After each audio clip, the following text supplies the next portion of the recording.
Balneário Camboriú is the Brazilian Dubai, where skyscrapers touch the clouds and wealth defies logic. I spent weeks analyzing urban plans and real estate data to discover how this small coastline became the most expensive square meter in the country. But behind the luxury, a massive shadow hides a secret that changes everything about these giants. Imagine walking on the fine sand of a beach that looks like it came straight out of a Hollywood movie, surrounded by buildings that make the Empire State Building seem small.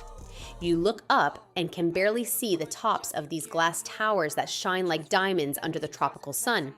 This place exists, and it's not in the Middle East, but in southern Brazil, in a city that decided the sky wasn't the limit, but just the beginning. Balneário Camboriú has become a magnet for billionaires and sports stars, like Neymar, who bought a penthouse in one of these twin towers that look like two rockets ready to take off. But there's a problem. There's a bizarre reason why people buy $30 million apartments and never open the windows, but I'll talk about that later. To understand the magnitude of this, pay attention to this. The square meter here costs more than 10,000 reais. If you were to draw a square on the ground the size of a large pizza box, that tiny piece of land would cost the same as a used economy car in the United States. How did this happen? Why would anyone pay the price of a Beverly Hills mansion for an apartment in a city that 60 years ago was just a fishing village with wooden houses? The answer lies in an obsession with records. The city is home to 7 of the 10 tallest buildings in Latin America. The tallest of them, the Yacht House, is so tall that if you place 2 American football fields upright, one on top of the other, they still wouldn't reach the top. And people love this exclusivity, but it's not what you think. It's not just about living well, but about investing in something that appreciates faster than any stock on the New York Stock Exchange. Stay with me to understand how an entire beach disappeared and had to be rebuilt from scratch. Imagine we get into the elevator of one of these buildings. It's so fast, your ears pop, like you're taking off in a Boeing 747 from JFK, bound for Europe. In seconds, you're on the 80th floor. The view is incredible, and you can see miles of blue ocean. But if you look down around 3 in the afternoon, something strange happens. The beach simply disappears under a giant shadow. The buildings are so tall and so close to the water that they steal the sun from the bathers. It's as if someone had placed a huge black curtain in front of the world's lamp. This created an epic battle between nature and progress. The city grew so upwards that it forgot to look down. And so they had to spend millions of dollars bringing sand from the seabed to widen the beach, as if they were performing a skin transplant on a giant. But did adding more sand solve the problem of darkness? Why would they continue building if the sun no longer reaches the ground? And more importantly, how do we know this if the sun continues to shine on top of the towers? You need to understand that luxury here is a double-edged sword that cuts the horizon in half. Therefore, to maintain its title as the Brazilian Dubai, the city accepted a challenge that defies physics itself and the well-being of those below. The next secret involves a Ferrari parked on every corner and a burning question. Where does all this money go when the lights go out? Imagine we're driving down Avenida Atlantica on a sunny weekend. The sound of V12 engines echoes between the glass walls of the buildings as if we were in the middle of a Formula One track in Monaco. Luxury is so omnipresent that you stop counting sports cars after the 10th. But if you look carefully at the windows of these monumental towers at night, you'll notice something chilling. The vast majority of them are completely dark. How is this possible in such a sought-after city? There's an entire neighborhood that costs billions but looks like a ghost town for 9 months of the year. But I'll talk more about that in a moment. If you're enjoying this topic, subscribe to our community and discover more incredible secrets about the magnificent logic that makes things work. The fact is that Balneário Camboriú has become a giant vault made of concrete and steel. For investors, buying an apartment here is like buying gold bars. They don't live there, they just keep their wealth there while waiting for the price to rise. But there's a problem. When a city is made up of empty apartments, the local economy suffers a concertina effect. In the summer, the population of 140,000 people jumps to over 1 million. It's as if the entire population of San Francisco decided to move to an area smaller than Central Park at the same time. Pay attention to this. The infrastructure simply can't handle it. Traffic grinds to a halt, the internet goes down, and in a few years there were even water shortages. Why would they let that happen? You need to understand the complete picture to avoid falling into the traps of this aggressive real estate market. Imagine we go to the boardwalk and try to buy an ice cream. The price you pay here is double what you would pay in any other neighboring city.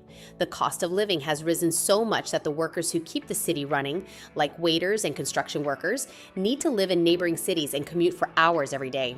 It's not what you think. It's not just a rich city, it's a city that's expelling those who aren't millionaires.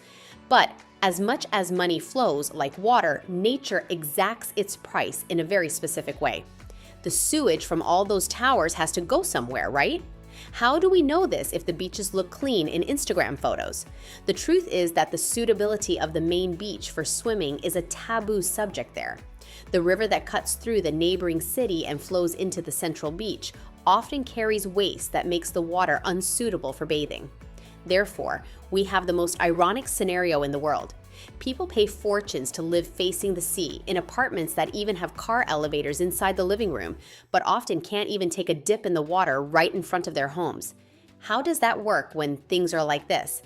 It's a contradiction that luxury real estate brokers prefer to hide behind 3D presentations and expensive champagne. But if you think the shadows cast on buildings and the unsafe water are the biggest challenges, wait until you see what's being planned for the near future. Something that will make everything we've seen so far seem like child's play. The city's next step involves a name the whole world knows and a structure that will literally pierce the clouds. Imagine we're looking into the future and seeing a tower so tall, its top disappears into the mist, bearing the name of a racing legend, Ayrton Senna. The Senna Tower isn't just a project. It promises to be the tallest residential building on the planet, surpassing even the giants of New York surrounding Central Park. Consider this. We're talking about a structure over 500 meters high. That's like stacking 5 statues of liberty, including their bases, one on top of the other. How is that possible on such a narrow plot of land?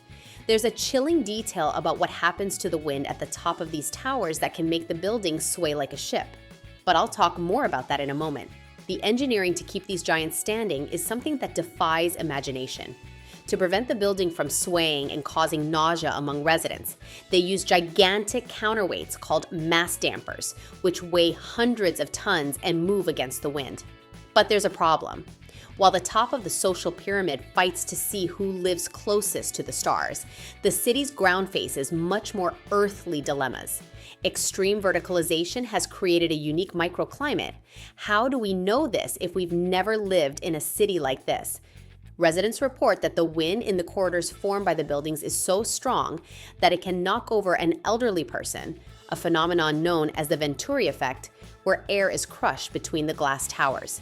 Therefore, luxury creates its own climate, often cold and merciless for those below.